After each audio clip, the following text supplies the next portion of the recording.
Spider cinema teaser ఇయాలనే release అయింది. అట్లా release అయిందో లేదో ఇట్లా లైకులు వచ్చి పడుతున్నాయి చూడు. టీజర్ అయితే చూడు మస్తుగా ఉన్నదనే టాక్ వచ్చేసింది. ఇక యూట్యూబ్ లా పెద్ద రచ్చే జరుగుతున్నది. మిగతా సినిమాల టీజర్లు ఆగమాగం అవుతున్నాయి. ఇంతకు ముందు రిలీజ్ అయిన టీజర్లను బీట్ చేస్తున్నదని టాక్ వినిపిస్తున్నది. ఇక పొద్దుమింకనక చూడాలే, అప్పటికి మరిన్ని లైకులు వచ్చి పడతాయని అందరూ అనుకుంటున్నారు.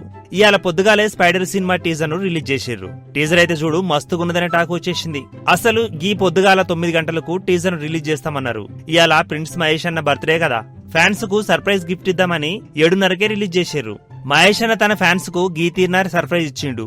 ఇక ఈ టీజర్ రిలీజ్ అయిన మొదటి గంటలోనే 39,000కు పైగా లైకులు వచ్చి పడ్డాయి. డిజ్లైక్లు అయితే 2,500 వచ్చి పడ్డాయి.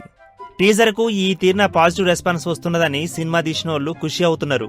గిదే తీర్న లైకులు వచ్చి పడితే మిగతా సినిమాల టీజర్లు టపీమని పడిపోతాయని ప్రిన్స్ ఫ్యాన్స్ అంటున్నారు. ఈ టీజర్ మంచిగా కొడుతున్నది చూడు. డైలాగులు దీపావళి పటాకుల్లా పేలుతున్నాయి. ఏఆర్ మురుగదాస్ అన్న దర్శకత్వం అదిరిపోయింది పో అంటున్నారు. మళ్ళా ఈ వీడియో గనక మీకు నచ్చినట్టయితే లైక్ చేయండి, షేర్ చేయండి, సబ్స్క్రైబ్ చేసుకోండి.